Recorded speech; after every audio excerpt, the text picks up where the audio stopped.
everybody, and welcome to Disruptor Discussions. Erin and I, we could just go on all day. My I know. name is Jennifer Fry, and I am the CEO of Appreciated Asset Business Solutions, where we create, build, and fill sales pipelines for industry disruptors. Yeah. We started Disruptor Discussions, gosh, about 6 months ago, you guys. I cannot believe we are just about to wrap up season 1 of this series, and it has just been such a joy and so deeply aligned with what it is that we do. You know, at Appreciated Asset, our mission is to create a ripple effect for businesses and helping them grow their footprints with our services. But our purpose is to really highlight industry disruptors and give them a stage to honor them for their courage to stand out against the status quo and to really deliver service that's so far superior to anyone else in their space that you're rendering them irrelevant. So that's what Disruptor Discussions is all about. It is a weekly masterclass where, as much as we want to help our clients build their businesses through our service, there's so many other revenues. There's so many other avenues for businesses to grow through other areas of expertise.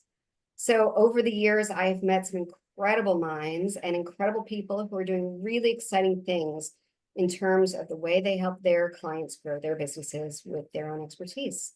And I will be bringing up Erin here in a moment to share with you what she does at Zephyr Connects. I love to share with you guys every week something new. Sometimes it's personal and sometimes it's business related. And I'd say maybe today's is a little bit of both, but it definitely hits close to home. So I am Jewish, and tonight is the start of the Jewish New Year, and we call it Rosh Hashanah. I heard someone at a meeting this morning say this so much more eloquently, but you know, this last year has been a very difficult year for the Jewish people. And I just want to put all of my well wishes out there for a healthy, happy, and sweet New Year. My connection to my community has grown deeper and stronger in this last year. And I hope that we are able to continue that into this new year, but with really sweet, wonderful memories. So thank you, you guys, for letting me spend that time and share that with you. Okay, Erin Longmoon. Thank you, Erin. Erin is the owner, founder, president, CEO, queen at Zephyr Connects. To give you guys a little background, Erin and I met through a women's networking group several years ago. I mean, it's been a while. Yeah, it has. And we've worked together in several different ways. We've collaborated. We've worked together on several different projects, back and forth. And this summer, I will share with you guys, because I'm so excited about this, I really decided to invest in my business and bring on Erin and her team at Zephyr Connects to help us as our recruiting partner. So, and I'm going to dip in for a minute and tell you guys why we did that. You know, I'm a salesperson, right, by trade. So I like everybody. And what I realize is that since I have opened my business, the market has really changed. The job market has really changed. And what we had been doing to grow and recruit for our team, what was working really was no longer working for us. And so what do they say, Erin? The definition of insanity is doing the same thing over and over. Yeah, expecting a different result. Yeah. After I reached full on insanity, I realized that because the roles that we were hiring for were so critical to the success of our business, to the success for our clients, that I really needed to find a better way to create a system around hiring and bringing in the very best team. And what I realized is that in order for me to do a great job in that, I needed to step away from it and bring in an expert. And so here she is. You guys, I'm so excited about this because what Zephyr has done for me, first of all, they've given me a huge education about all the things that I was doing wrong when it came to recruiting. They have created a process and streamlined a process for me for for this part of my business. It has really taken a lot off my plate. And I have full faith that I have a partner in place that will support us in the way we need that support. So, so Erin, I first just want to thank you for that support and for the sometimes therapy that you have to give me to walk me through this process. I am sorry if you drew the short straw to get stuck with me, but here we are. I love you, Jennifer. I'm so grateful for you and just the opportunities that we've had over the last couple of years to work together and to grow this friendship. And I think what you do is so important in helping businesses grow past where I was, right? And so I really want to share this with a lot of people because truly, Erin, I think I should have brought you on sooner than I did. Yeah, that's right. really typical. Like, don't do it when the house is on fire. Like, Right. not that we were, but like be a little more proactive. So I'm going to hand things over to you. But before I do, you guys, I'm going to read you this bio. Okay. Erin Longmoon is on a mission to revolutionize workplaces by eliminating toxic environments and creating spaces where employees truly thrive. She firmly believes that everyone, employers and employees alike, deserves to love their work and contribute to a purpose greater than themselves. As the founder of Zephyr Connects, LLC, Erin champions this vision by matching outstanding small businesses with employees who align perfectly through her innovative, unique fit recruiting approach. With over 2 decades of experience empowering small businesses and a track record of owning 5 successful ventures, Erin's passion stems from her personal journey. Having worked in a toxic workplace, she witnessed firsthand the detrimental impact on morale, productivity, and well-being. The experience not only followed her home, but also drained her energy and her health, inspiring her to her lifelong quest to transform workplaces for the better. This resonates so deeply for me. So I can't wait for this. Erin's superpowers, a deep empathy that allows her to truly understand people, an uncanny ability to read between the lines, a flair for innovation, and for good measure, a talent for cooking the perfect filet mignon. Oh, you got to tell me that one. Oh, yeah. Today, she leads a dedicated work from home team that shares her passion for supporting companies committed to fostering positive, fulfilling environments. Yeah. Yes. Erin Longmoon, thank you so much for being here. I'm going to hand things over to you. Thank you. I believe you have the ability to screen share. I'm hoping, because that's the idea. So we'll give it a shot. And anyone in the audience, you guys, before you get started, sorry, I always forget this. We are going to put our contact information in the chat for you. And if you have any questions, please drop those in the chat for us and we will make absolute sure to get to your questions. Yes, please. We love questions. Okay, you ready? Thank you for having me, by the way. I'm very excited to be here. Okay, so hopefully everyone can see this. Put a thumbs up. Yes, we can. You can. Sweet. All right. So the talk today is, well, this is your business and it is your culture. So how do you attract and hire employees who align with your vision and your mission and what you're trying to build with your business? So we'll jump right in it because I'm a talker and I can go on and on. So we got to move.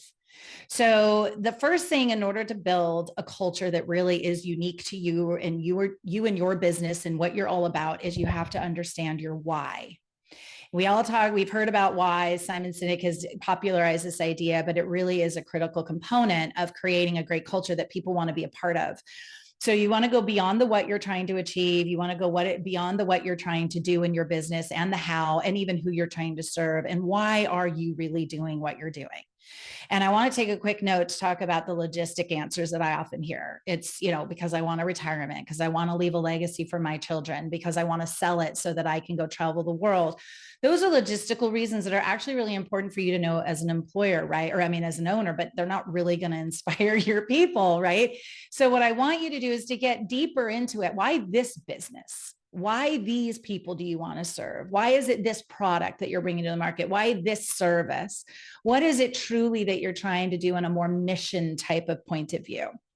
And that's really important to hone in on that and to get it to a place where it really resonates deeply with you, not only for your own needs as an entrepreneur, because it is this that will help you get through the hard times, but also because this is going to help you find the right employees. And we'll get to why and how that all works in a few slides.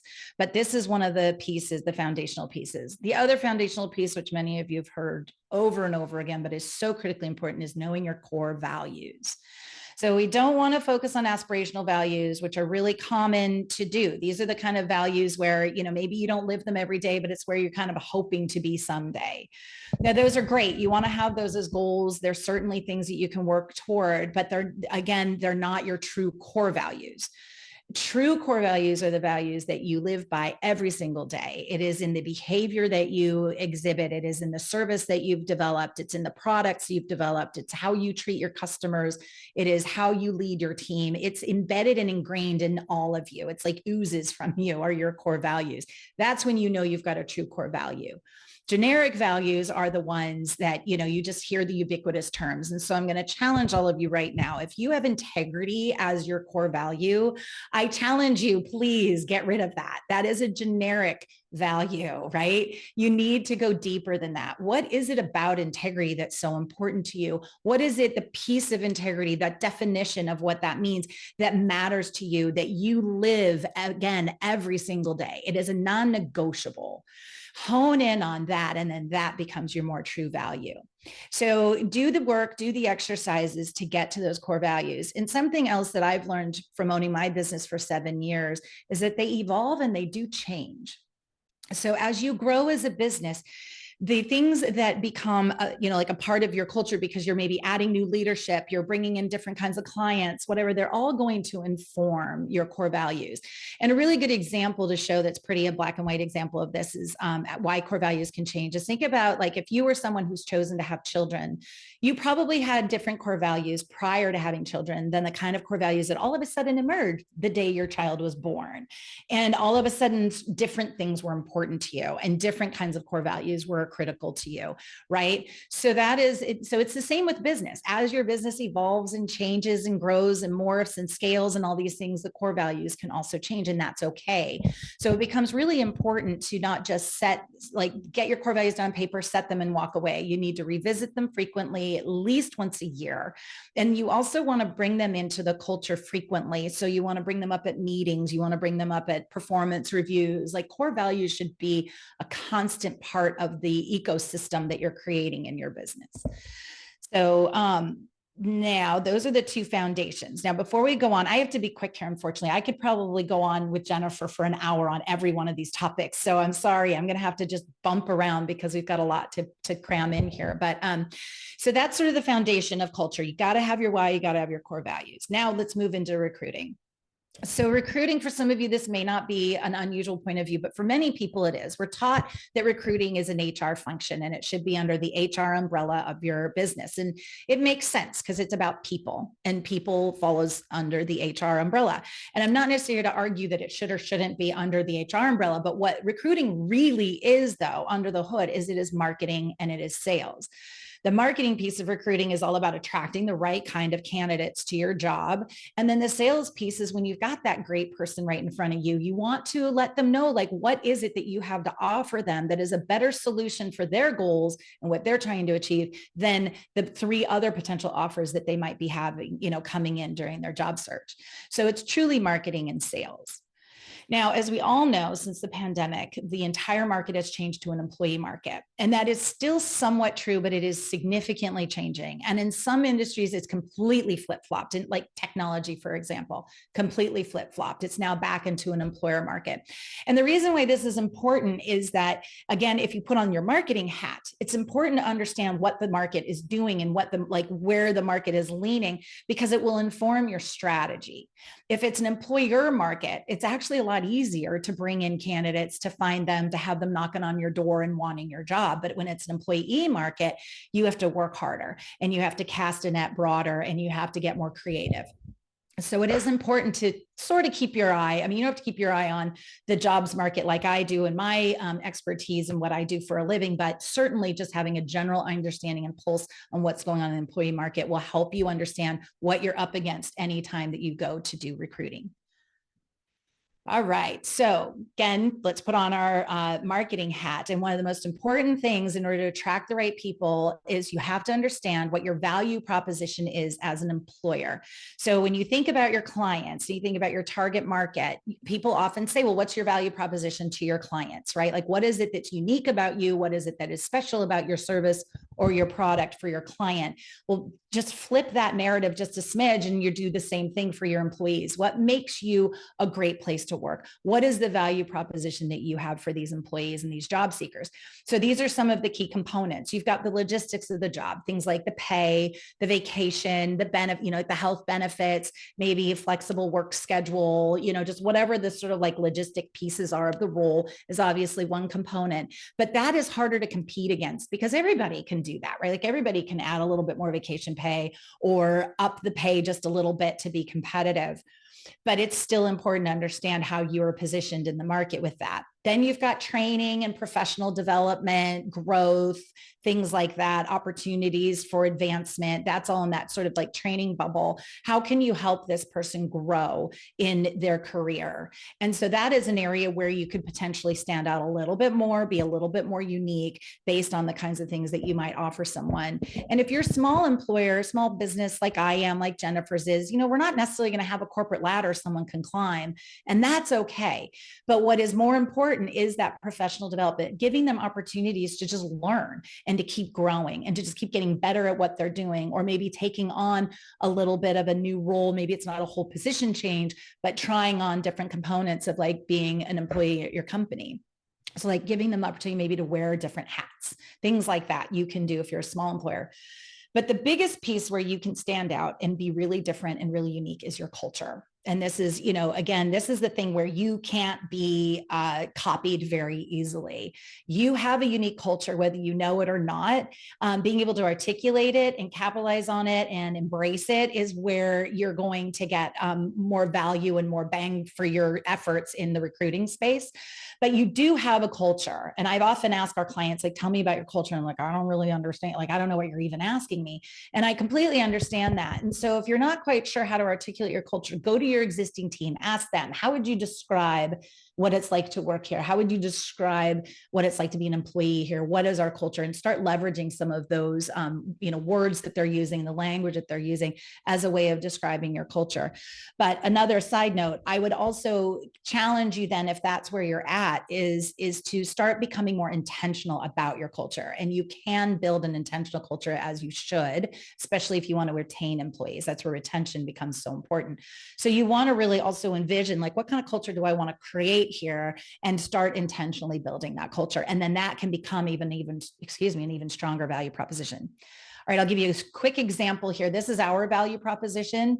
Think of value propositions as like your elevator pitch for being a great place to work. That's really what it is. So if you can articulate it in a few sentences, that is the ultimate goal. Get to the place where you can write it down like this and you can really tell people why you guys are so great. So this is Zephyrs. We're disruptors in our industry. I won't need to read the whole thing, but some of the things that we like to highlight is that we really do see our employees as our partners, which we'll talk about later. So leadership is here to support them, not the other way around. We're highly flexible company. We're 100% virtual, but we work really hard to make sure that people know that they're not working alone. They don't work in silos. We stay very connected all the time. Those are some of the things that make us a really unique place to work. And just to give some example, when we open up our job, especially our recruiter position, we get over 700 applicants oftentimes in only about 10 days. It's unbelievable. It's a flood. It's overwhelming, to be honest, but it is because we do such a good job at highlighting why we're so unique and different compared to all the other jobs that they're looking at. So that's your challenge. Now, the other piece, just like your target market, you need to know who your target employee is. This is your unique, we call it your unique fit employee persona. And the reason why we call it your unique fit is because your employee persona, we could have 20 plumbing companies right now watching this video or watching this masterclass, right? And you all will have something unique about you that makes you different as an employer than the other 19. So that's why we call it your unique fit persona. It's really about like what is unique to you and what's unique about what you have to offer. So Therefore, what's the unique employee that's going to fit and fit really well and be a good match? So these are some of the 8 components that we tend to look at when we are working with our clients. You know, what are their core values? What's their kind of personality? What are their personal goals and professional goals? And I do like to say that, like, look at personal goals as well as professional goals, because as we become adults, our life is so embedded in who we are and in our worlds that you can't really separate the two. Usually professional goals will help feed personal and vice versa. So you want to know both. What's their attitude, their mindset? What's a good culture fit for them? Where, like, what kind of job environment, what kind of culture will they thrive in? Things like that. So these are some of the things that you want to look at and that will make up your unique employee persona. And I do challenge you to write them out and to be really clear about them. Create a picture. This is an example of one that we do for our clients. And it's our unique fit persona profile that we do for all of our clients. And so come up with something similar to this. And part of the reason why that's so important is that when you have a clear vision of what you're looking for, think about, again, marketing. It's easier to market to them. It's easier to know where they hang out. It's easier to know what's important to them.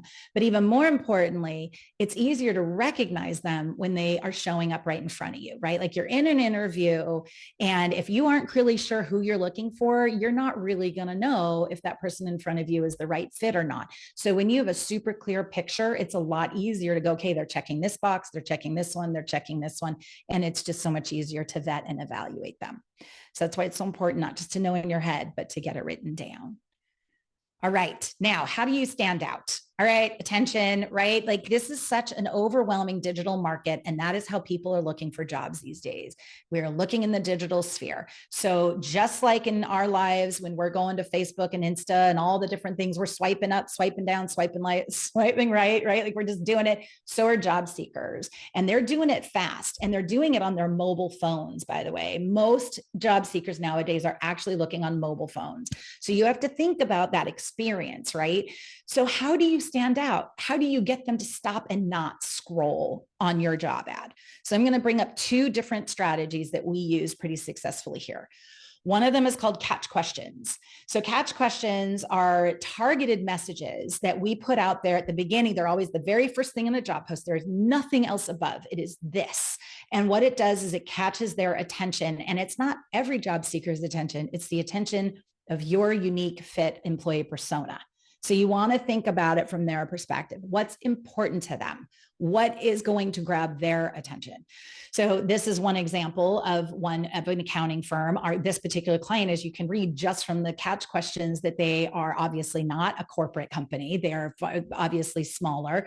They have a lot of fun. They don't follow the general rules. They like to have outside of the box thinkers and people who have a lot of brilliance, but who feel confined by the corporate guardrails and lanes that are put on them. That's the kind of person we're looking for. So those are what the questions are geared towards them.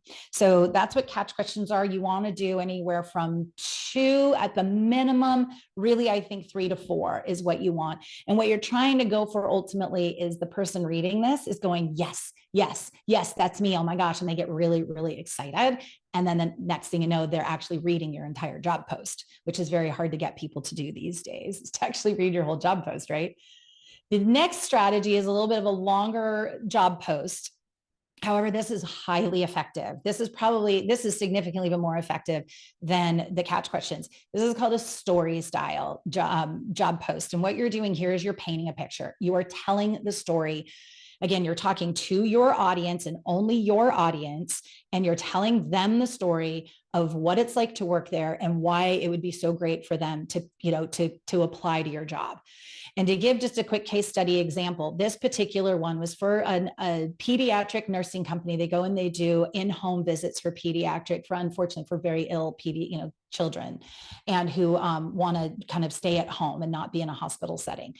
So it's a very high stress job, right? And so they had been looking for this job to fill it for over 9 months, and they probably got less than 10 applicants in that 9 months. I mean, people weren't even applying to the job. So they came to us, and we decided to start with our catch question approach because it's quick and easy and we can just get it going. So we did that. In the first week, we literally had 4 applicants. So of course we're like, well, why isn't this strategy working? What's happening? What's going on? So I was like, let's Let's paint the story. Let's tell the story of what it's really like, the impact that they're actually having, what they're actually doing in this job. And so we did that. And in day one, we had 40 applicants and we filled the role in 6 days. So when I say this is an impactful approach, it does take more time, but it is really, really, really effective. Okay, so now let's move on. I do want to dispel a quick myth here because we hear about this all the time, active versus passive job seekers. So passive job seekers are the people who aren't actively looking for a job. And there is this idea that if someone's looking for a job, they're probably looking for a job for a reason. And maybe that means that they're not a good employee, et cetera, et cetera. So you want to go after these passive people. Well, the truth, that actually is not true. There is some data that shows, for example, that, and this was put out by Harvard Business School, 11% of job placements overall come from passive candidates. And 92% of those, they make the move for money only. They were actually happy in their job. They were not unhappy. They were not unsatisfied. So they only made the move for money, which means that they are kind of potentially vulnerable for moving from your job for money and nothing else. So it actually is not necessarily the best strategy. But with that being said, does it mean that you shouldn't do it? No, you should do it, but there are specific ways that you should do it. So the first way you should do it, leverage your network. This is kind of in a wonky order, but anyway, you're going to leverage your network is the first place to start. So you want to go to your LinkedIn, you want to, look at people who comment, try to reach out, get to know people, whoever it is, and try to find people who potentially could be a great employee for you. But ideally, they're not necessarily looking and you're not ideally looking, which brings me to some of my other points here. Always look 20 or 365 days a year, keep your eyes open, your ears open. You're always potentially looking for your next employee. And two, it's not a great reactionary recruiting strategy. So if somebody just quit, don't lean in on this strategy. It takes a lot of time. It's more about relationship development. It's not going to be your greatest reaction strategy. It's a long-term strategy, which brings us to being intentional about it. So let's say, Jennifer, you're a great example. You've got one specific role in your company that's super critical, really important, right? So this is where you want to maybe take a little time, maybe, an hour a week, maybe even a half an hour a week, go to your LinkedIn, go to your network, whatever, try to find some people who might be like, that person has some qualities, maybe some experience that could align. I'm not necessarily hiring right now. And then start reaching out and develop that relationship with them.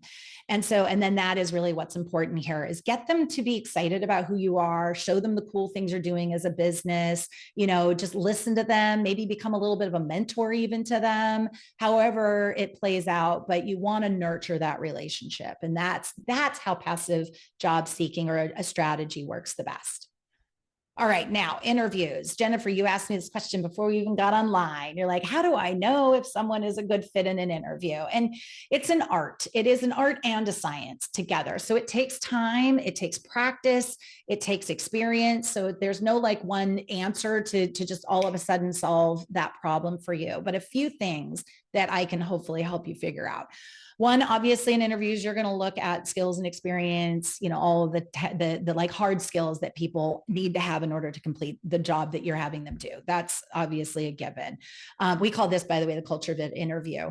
But you also want to see where your core values are aligned. And then you also want to look at behavior. You want to look at behavior-based questions. So we'll talk about that here in this little slide, culture fit interview strategies. So I'll go deeper into some of this, but the first thing I want to share with you is please stop interrogating people in interviews. When you come across an interrogative interviewer, which is actually the strategy that people have been taught for years and years and years, it's antiquated at this point. It puts people on the defensive. They feel like they're guarded and they're not going to feel comfortable or safe to open up and be their true selves in the interview. So when you come across in that interrogative style, you're automatically getting people conditioned to tell you what you want to hear, not necessarily the truth of who they are. So stop that today. Then the second thing is your interview should be more of a conversation. Now you do have to be compliant. You can't ask certain questions and you should do your homework on what that is. But you want a dialogue, you want a back and forth exchange, because it isn't just about you interviewing them. Ultimately, it should be about them knowing if you're the right fit for them too. So it should be a two-way street in the interview. So have a dialogue. And part of that is ask those behavior-based questions, which are things like, tell me a time when, tell me the story of when this happened to you. I'd love to learn more about how you handled a situation like this, those kinds of questions. And then the bigger piece to that is, don't just take their top line answer, dig deeper. Oh my gosh, tell me more about that. How did that make that person feel? How did your client respond when you told them that? How did your boss respond when you brought up that new idea? Like, you want to dig in deeper, because as you peel away the layers, that is where this will show up. Core value clues will start to show up. They will start to tell you things that matter to them in their stories. And that's going to be the pieces that will help give you those clues on what are their actual core values. Most employees or job seekers cannot articulate their core values. They've never been through core values exercises. They don't really even necessarily know what they mean, but we all have them and we all live by them.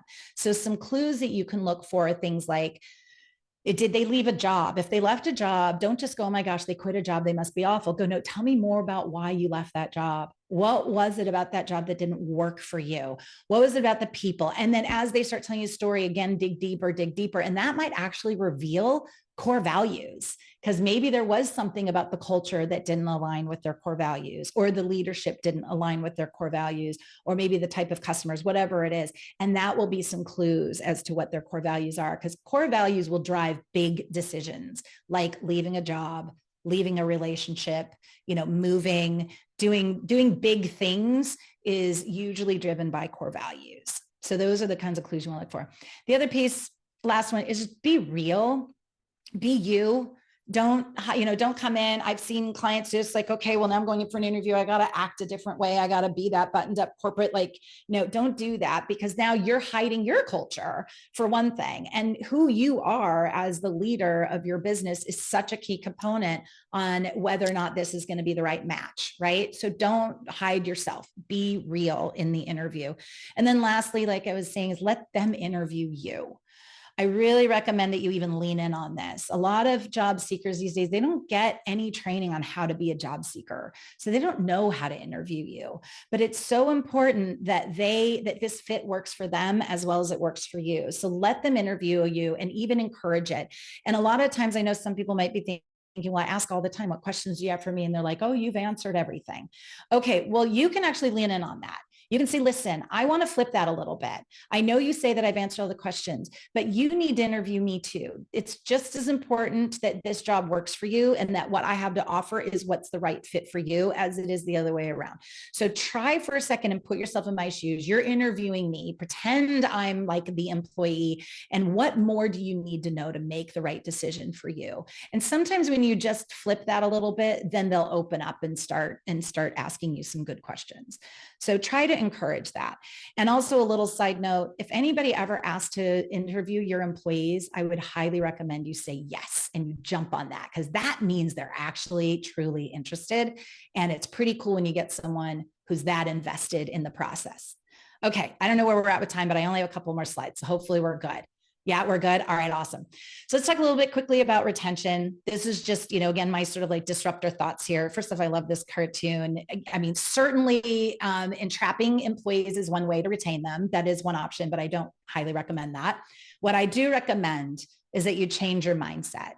So your employees are actually your partners. And we've all grown up in this work culture in America where that's not necessarily the way we see that. We see that relationship more as subordinate leader. You're my minion. You're my to-do person. You're the one who's supposed to do, and I lead, whatever it is.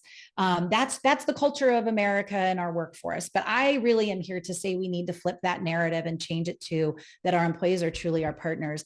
And one of the reasons, let's go way back to the why to talk about that. It's not just the why of what you're trying to achieve with that great mission, but you may have that mission of, or that why of, I want to sell the business to fund my retirement. I want to leave a legacy for my children. I want to live a better lifestyle. Therefore, I want to make more money.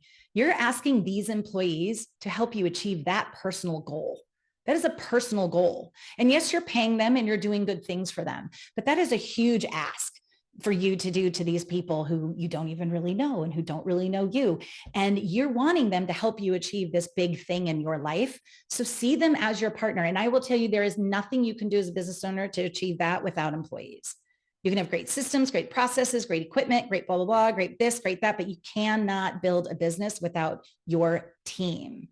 So treat them like the gold that they are. And that's one way to retain them, because they will feel that. They will feel that, and they will not feel that in other places that they've worked. And that will retain them. I mean, that just goes, you have no idea. I don't have data on this because this is sort of a newer realm, but it makes an enormous difference. I've seen it over and over again. Now, a couple of retention strategies. Again, align core values. You don't want to be in opposition with core values. You want to make sure that they're well aligned, and you want to bring them into everything you guys do in your business. You want to start onboarding before they even start. Get them excited about the fact that they said yes to you. And this is a huge one. There is data that shows about 48 hours after someone accepts a job, they start to have buyer's remorse.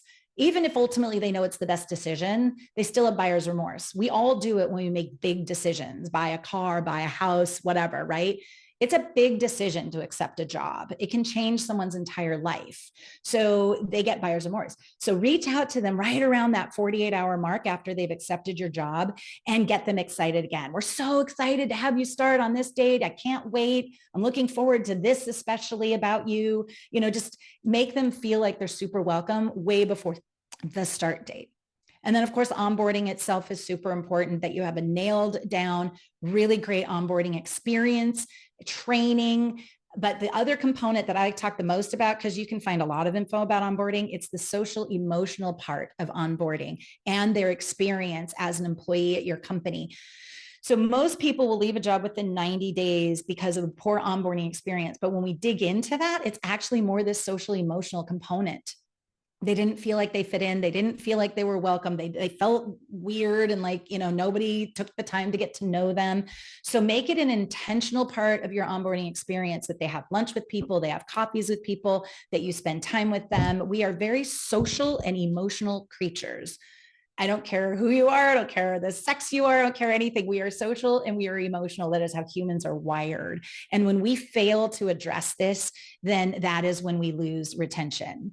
So now this goes to safety and vulnerability, which is a really huge part too. Making sure that your company is a very safe place for people to speak up, share their ideas, be who they are. All of that is a really key component to retention. So a quick little blurb about that too is, I know a lot of entrepreneurs who will say to me, oh my gosh, so-and-so cried today. And they complain about this as if this is like a really bad thing. It is not a bad thing. Crying at the job makes people feel uncomfortable. I fully understand that. I get it. But at the same time, when you ask someone to not be their emotional selves in the workplace, then you're asking them to like cut themselves off at the knee and to not be their true selves. And that's when we get high stress, like we get emotional shutdown, we get not mental illness per se, but like, mental stress, like where our ability to concentrate, our ability to have energy just gets completely thwarted. And there's a lot of research on this that's coming out, and it's very exciting that it is showing that this is true. We can't segment who we are. We're humans. We have to bring our emotional selves into the workplace. We're not robots. So please, if this is something that, you got to work on, take the time to work on it as a leader. It will really change things if people feel like it is safe where they work. And then the last one is appreciation and gifts. People love to be appreciated and people love gifts. And there is research that was put out by MIT on actually all of these components, but this one in particular, along with the social component, that is the number 3 reason why people stay at a job, because they feel appreciated and they feel socially connected. So please do not overlook these pieces of retention. All right, that is my last slide. Now, if you do want to meet with me, you can schedule a call if you want to talk about any of these topics. I love to talk shop. I love to geek out about it. I'm here to help. I'm here to support you. So feel free, or there is my information to reach out to me. There you go. Thank you. Thank you. Absolutely. I have so many notes. Yeah. Oh my gosh. Great. Okay. And offline, I just had a huge download. Obviously, you saw my face when you talked about integrity as a core value. So I'm already like rewriting. Nice. I've got another idea that I want to run by you after this, so we will download there. Okay. But let me start with this. I do have the 3 questions we ask every week. Again, audience, if you have any questions, please drop them in the chat. I love when you start with, knowing your why and knowing your values. For us, like our why sometimes interchanges with our purpose, but you're right. Like my personal why and my business why are 2 different things. And so I'm very careful when I share that, like, my personal why it's just as valid, but you're right. It doesn't motivate a team and it really doesn't help you pinpoint who the right partners are, just like you were saying. Right. It's it's the business why and the business purpose. Like I said, I think those 2 words kind of interchange. Yeah, they do. Mission, vision, purpose. I mean, I know there's corporate definitions, but ultimately they're all around the same realm. Yeah, I love that. Okay, so the values we're going to be rewriting. Thank you. You're welcome. Let me ask you a quick question. How many are too many? Like I have like a bunch, and I think that kind of dilutes the importance, right? Yeah. It can dilute the importance. It's also harder to remember, right? Like ultimately you do want your team members at some point, at a certain point when they've been maybe with you for 6 months, you want them to be able to start telling you what your core values are. Right. So if you have too many, it's very hard. I mean, I've heard the general rule between 4 and 6 is a decent number. And I'll be honest, Jennifer, I have 7 because I can't get rid of the 7th one. Like I just can't. Okay. Yeah. So, you got to, you do you, as they say, right? Thanks for the permission. Yeah, absolutely. I love when you talk about recruiting as, marketing and sales. And so I have a question for you there. As a small business, when we are doing our, social media posts, we're marketing ourselves to our ideal audience. I get that is part of also marketing ourselves to potential team members. How much effort should we really be putting into like creating, I'm thinking like, a day in the life kind of little reel or something like that. Like, do you put a lot of effort into that, or is that something that kind of expands as you expand? Yeah, I think it's more expand as you expand. So I do recommend, let's say you're going to post 5 days of the week. I would do at least one where you're really highlighting the workplace as opposed to your service. So like your target market is the potential employee, right? So there's a variety of ways you can do that, but like 1 day a week is totally fine. If you get to the point where, you're a much bigger organization, then you probably would want an actual like full-on strategy around that, because also your hiring needs will increase exponentially, right? When you get to be about 100-person company, you now need to actually implement a full talent strategy. Like that's sort of one of the key benchmarks. Prior to that, you need HR strategy, but when you get to about 100, you need an actual talent acquisition strategy. And that's where you're going to be doing it a lot more. You're going to start getting into SEO. You're going to start getting into all sorts of different things. But for most people probably listening to this at the smaller realm, I'd say one day a week is fine. You could do 2 if you've got a team of maybe 25, 30, 35 people. Definitely, I recommend you having some kind of a reel on your website on a careers page type of setup. Here, if you are at that like 15, 20 person size, then I would say it's really important there, because that is the way people are, employees are shopping. They are going to go look at your website. They're going to look at your social. So you do want to highlight you as an employer, will you tell me about unlimited PTO as an employer that offers it and as someone who recruits people? Can you tell me, because look, I'm going to sound like such a boomer here. It's okay. I don't get it. I mean, honestly, I don't get it. I see it. Yep. And in certain kinds of roles and positions, it's not going to work. And in others, it does. I will say all I can really do is talk about our experience, right? Yeah, I would love to learn that. Yeah. So my experience has been that it has not been an issue at all. I've never had anybody, honestly, at this point, I sometimes have to go to people and be like, it's time. It is time for you to take time off. So even though they have this unlimited PTO, no one's abusing it. No one has overused it. I think at the most, I've probably had one person person take 3 weeks off a year, which I think is ridiculous. I think they should be taking more. Personally, I think we need more. This is my own thing. I also think we should only have 4-day work weeks. I think kids should only go to school 4 days a week. I am sorry. Children need time off. So, I mean, you're kind of, again, you ask about disruptor. I'm a little bit of a disruptor in the way that I think, for sure. So the PTO thing, but our experience has been no one's abused it. No one has ever overused it. It has been, but it's also partially the way we're set up, like I tend to be much more flexible. So a lot of people don't end up needing PTO because they have, 2 doctor's appointments in a given day. But our job is very, results oriented, right? Like the kind of work we do. It's not like an unlimited PTO probably wouldn't work at like a retail store, for example, right? Yeah. Right. So it just also depends on your structure, what you're achieving and what the people are doing on your team. Right. Because if the KPIs are being hit and being met, right. It's right. not one or the other. Okay, I get it. Exactly. I want to just touch on what you said about safety and vulnerability, because I really loved that as being such a critical part of retention, but of the employee experience. I just wanted to share my thoughts here, because I think that one of the silver linings of COVID was that it ripped the veil off of us having to compartmentalize. And I say us, I will specifically speak for all women, because I can clearly do that. Yes, you can. I'm just kidding. You're here. Look, my experience as a working woman and as a working mother is that I had to work like I didn't have a family, and have a family like I didn't have a job when I was an employee. And I think that one of the blessings of COVID and that time when we were all at home doing these calls is that it ripped this veil off that we can't do both well. Right. And somewhat simultaneously. Except for the homeschooling thing. I have no interest in ever going back to that. Thank you very much. I hear you. But I think it's so important that companies create that space to have that their employees that can show up as they are. Because if not, what happens is they are losing productivity, they're looking elsewhere, and then they just surprise you one day and ghost. And you have huge disappointments. Okay, but here's my question for you with that. Okay. And again, I'm going to ask you this as an HR professional, but also as an employer.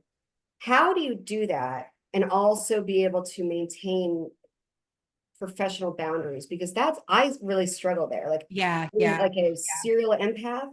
Yep. Which I am too. I understand that. Yeah, I don't have I wish I could say I had that mastered. I don't either. I'm with you. I end up feeling very empathetic. I mean, I am truly the kind of person, and I just am wired this way. If if I have an employee who's having a really big struggle because of whatever reason, it could be personal, it could be professional, it could be a mix of both. And they start tearing up, I will tear up. Like I can feel it. Right. And I'm like, okay, I'm the leader. I'm not supposed to be tearing up here. But honestly, my team, like when I've spoken to them about it at different times, they're like, that's what makes me feel like it's safe to do it with you, though. Yeah. Is the fact that you're willing to feel it as well. So, the professional boundary is an issue. I think that it goes to, is this the kind of situation where it's happened once or twice? It has really good reason. This employee in question lost her father-in-law, and then mother diagnosed with cancer and lost a best friend. And I kid you not, all within like a 3 or 4 week period, right? Like you're just talking about the trifecta of trauma. And so of course it was realistic and reasonable for her to have this emotional, space at work. But is it someone who's crying every week, or is it once in a while? Is it, it's almost like, unfortunately, you got to kind of take a little bit more individually and figure out if there's something bigger there that's crossing professional boundaries. The other thing is that, maybe it's partially the screen, but I'm a virtual company. So what I do when my client, like when my team, if somebody's having an emotional response to something, I just try to hold the space too. That's what I've tried to learn is this isn't about me solving the problem. This isn't about me needing to necessarily, I don't know, fix it all for them, take it away, all those things. It's just, let me just hold the space. And then when they kind of come to that clearance of like, okay, it's done, then go, okay, now let's talk. What can I do to support you? How can I help you? Right. those are some of the things I've learned as a Yeah. leader, I actually said that this morning to a team member. So Yeah. I'm tracking. Nice. Okay. I'm going to ask you these 3 questions because Okay. we ask every guest. Okay. The Awesome. first question is, how does your expertise Uh-huh. bring more revenue into a business? I'm going to preface it. Okay. There are 0 problems in a business that more revenue cannot solve. Zero. Right. I will die on this hill, Right. right? I love it. You need better team, you have more revenue, and then you can hire a better team. You need Correct.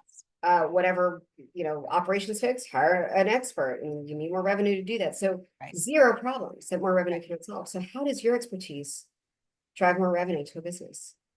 Well, I think you kind of touched upon it. I mean, finding not just employees who can do the job, it's finding the right employees. And it's a game changer, for businesses, both in the revenue realm and in freedom too, by the way, for the employer, for the managers. So I think that, by getting the right people in place who align with your culture, align with your core values, they're going to be more productive. They're going to be more engaged. They are going to be more positive. They are going to embody and embrace that goal, the goals you want to achieve, the mission, the vision, all those things. And when you get a team like that aligned, all rowing in the same direction, you get efficient, you get effective, your clients love you more. Oh my gosh, my clients love my recruiters so much. That is why they keep coming back, right? Like we have a great process, we have great results, but are you kidding me? It's because of my people. That's why I have such a high retention or like repeat rate, right? So that's increasing my revenue, right? So I mean, you've got it creates that snowball effect of where you're just going to increase your revenue because people are doing all those things in alignment. I love it. Okay. Second question is, how are you a disruptor in your space? I love the 4-day work week. I subscribe to this big time. Mm-hmm. I think, again, especially for working women and working moms, Yep. it makes a huge difference in finding some sort of, I think Yeah. work-life balance is bullshit, but I think, I know, right? wow, Yeah, definitely. you know, And I will disrupt that even more. It's not just about 40 work weeks. It's not 4 10s, my friend. It's 4 8s. It's 4 8s. yeah, Because cramming 10 hours into 4 days is not any less, it's actually more stressful. I would rather work 5 days than try to cram in 10 hours a day. Right. So, yeah, how am I a disruptor? Well, I mean, honestly, I'm struggling hard to find anyone in the recruiting space who's doing it the way we do it with the focus on culture fit and core values and actually do it, not just talk about it. The way we charge as a disruptor, we don't do contingent, and the contingent model is a broken, antiquated model. I could do an entire show on that. So I just, we're disrupting by charging in a very different way. It is far more affordable, but it is still, it allows us to get paid for the amazing work that we do, but it also is a fraction of the cost of what our clients typically pay. So it's like, how did you do that? Well, I mean, again, I could do a whole show on that, but so that's a way we're a disruptor. And we're serving small employers. Recruiting firms do not serve small employers. They don't understand them. They don't get the way they work. They don't get how important it is that culture fit. You can't hide a bad apple in a 10-person team, right? I mean, or a 50-person team. You can hide a bad apple in a 5,000-person team or a 32,000-person team, but not so easily in a small team. So we get that. And there's no other recruiting service that I have found anyway, that actually serves exclusively this market. So I think in that way, we're also disruptors. Last question. Yeah. I'm going to also add this in too for you. Okay. Your team is so overly communicative. Yeah. Like working with the A that I work with, man. Yeah. I never wonder what's going on and never wonder what's happening. She Yeah. gives it to me on the reel. Like it's phenomenal. Oh, good. I'm so glad to hear that. Yep. And I think there's other places where you're just like, oh, it's happening. I All right. Totally. This question, it knocks it out of the park every time. Okay. What's the number one thing we can do today? We have an extra 30 minutes on our calendars. We have an extra 30 minutes on the calendar today. What is the task that we can all do with this information that will drive more revenue to our business? Right. Can it be more than one? Yeah. Because I mean, the number one thing that comes to my mind is stop hiring anyone who does not align with your core values. Period. End of subject. Stop. Just stop doing it. I don't care how great their resume is. I don't care how awesome they did in the interview. If they don't align with the core values and what you're trying to achieve at your business, don't hire them. Period. Like, stop doing that. I see that so many times, and it always backfires. Even if it's 2 years from now, it always backfires. So I would say stop doing that. And then, from a task perspective, I would say go rewrite your job posts. Honestly, it'll make the biggest difference in the world is rewrite your job posts to be a disruptor. Yeah, I love the storyboard idea. Yeah, the story is, it's powerful. It's super powerful. Yeah. Amazing. So go take 30 minutes and rewrite. Even if you aren't hiring right now, just go rewrite the one you use last, and then it'll be ready for when you do, Amazing. There's your task. Erin, thank you so much for today. You guys, Erin's information is in the chat. You can also use that QR code that she had put up earlier. And we'll put everything in the show notes as well for when this lives online. Please like and follow us at our YouTube, which is at Appreciated Asset. I would be remiss because my 10-year-old is always laughing at me forgetting to say that. And that is every video that I hear him watch, which has billions of views. Nice.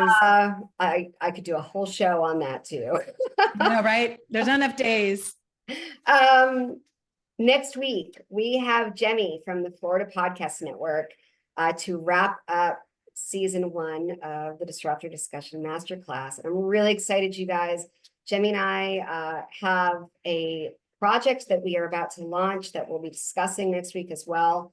But she'll be talking about how to use a podcast to grow your business, either guesting or creating, through podcasting, how to grow your business. And I think it's going to be really, really interesting. She absolutely has so many great pieces of information and wisdom to share with us. She's been doing this for a really long time.